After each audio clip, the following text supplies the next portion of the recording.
ರೀತಿಯಾಗಿ ಸ್ವಲ್ಪ ಸ್ವಲ್ಪ ಹಂತವಾಗಿ ಬೇರೆ ಬೇರೆ ಶಾಲೆಗಳಲ್ಲಿ ಇವುಗಳನ್ನ ಬೇರೆ ಶಾಲೆಗಳಲ್ಲಿ ಮೀನ್ಸ್ ಇವುಗಳು ಇದೆ ಆ ಶಾಲೆಗಳಿಗೆ ಮಾತ್ರ ಕೊಟ್ಟಿದ್ದಾರೆ. ಯಾಕೆ ಹೆವಿ ಸ್ಟ್ರೆಂತ್ ಅಲ್ಲಿ ಕೊಟ್ಟರು? ಯಾಕಪ್ಪ ಅಂತಂದ್ರೆ ಅಲ್ಲಿ ಆಲ್ರೆಡಿ ಹಿಂದಿ ಟೀಚರ್ಸ್ ಇದ್ದಾರೆ, ಥರ್ಡ್ ಲ್ಯಾಂಗ್ವೇಜ್ ಟೀಚರ್ಸ್ ಇದ್ದಾರೆ ಅಲ್ವಾ. ಎಲ್ಲಾ ಮಕ್ಕಳು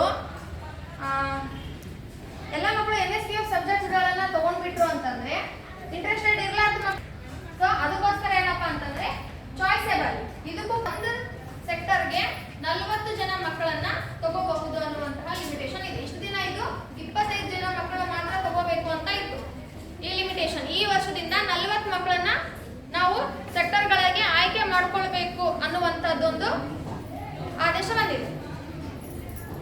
25 ಇದ್ದಿದ್ದು 40 ಯಾಕೆ ಆಯ್ತ್ರಿ ಮೇಡಮ್ ಅಲ್ವಾ? 25 ಇದ್ದಿದ್ದು 40 ಯಾಕೆ ಆಯ್ತು ಅಂತಂದ್ರೆ ಮಕ್ಕಳ ಸಂಖ್ಯೆ ಜಾಸ್ತಿ ಆಗ್ತಾ ಇದೆ. ನಾವೆಲ್ಲರೂ ಏನ್ ಮಾಡಿದ್ವಿ ಅಂತಂದ್ರೆ ಸಾಂಪ್ರದಾಯಿಕ ಶಿಕ್ಷಣಕ್ಕೆ ಇಷ್ಟು ದಿನ ಮಹತ್ವ ಕೊಟ್ಕೊಂಡು ಬಂದ್ಬಿಟ್ಟಿವಿ. ಹಿಂದೆ ನಮ್ಮ ಅಕ್ಕರು, ನಮ್ಮ ಅಣ್ಣರು, ನಮ್ಮ ಅಜ್ಜರು, ನಮ್ಮ ತಾತಾರು ಏನ್ ಕಲ್ಕೊಂಡು ಬಂದಿದ್ರಲ್ಲ ಅದನ್ನೇ ಮುಂದುವರ್ಸ್ಕೊಂಡು ಹೋಗ್ತಿದೀವಿ ಅಂತ. ಸಂಪ್ರದಾಯ ಅಂದ್ರೆ ಗೊತ್ತಲ್ಲ, ನಮ್ಮ ಮನ್ಯಾಗ ಇದೇ ಪದ್ಧತಿ ಇದು ನಾವು ಹಿಂಗೆ ಮಾಡ್ತೀವಿ ಅಂತಿರಲ್ಲ. ಏನ್ ಮಾಡಿದ್ದಾರೆ ಅಂತಂದ್ರೆ ಸಾಂಪ್ರದಾಯಿಕ ಶಿಕ್ಷಣವನ್ನ ಹೊರತುಪಡಿಸಿ ಗಾಂಧೀಜಿಯವರ ತತ್ವವನ್ನ ಪಾಲನೆ ಮಾಡಬೇಕು ಅನ್ನುವಂತಹ ಉದ್ದೇಶಕ್ಕೆ ಮೂಲ ಶಿಕ್ಷಣವನ್ನ ಶಿಕ್ಷಣದಲ್ಲಿ ಅಳವಡಿಸುವಂತಹ ಒಂದು ಉದ್ದೇಶಕ್ಕೆ ಏನ್ ಮಾಡಿದ್ದಾರೆ ಅಂತಂದ್ರೆ NSQF ಅನ್ನುವಂತಹ ಯೋಜನೆಯನ್ನ ಜಾರಿಗೊಳಿಸಲಾಗಿದೆ. ಇದರಲ್ಲಿ ಏನಪ್ಪಾ ಅಂತಂದ್ರೆ 7 ಸೆಕ್ಟರ್ಗಳು, ನೀವು ಬೇಕಾದ್ರೆ ಬರ್ಕೋಬಹುದು ಯಾವ್ಯಾವ ಸೆಕ್ಟರ್ಗಳಿದಾವೆ ಅಂತ ಹೇಳಿ. NSQF ಅಲ್ಲಿ IT ಇನ್ಫಾರ್ಮೇಶನ್ ಟೆಕ್ನಾಲಜಿ ಅನ್ನುವಂಥದ್ದು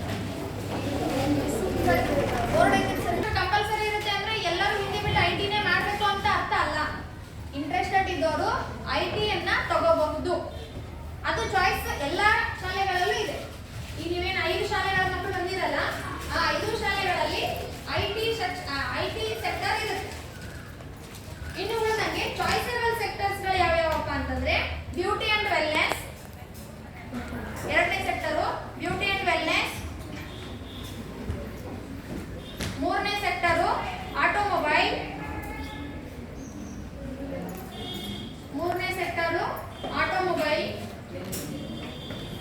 ನಾಲ್ಕನೇದು ರಿಟೇಲ್,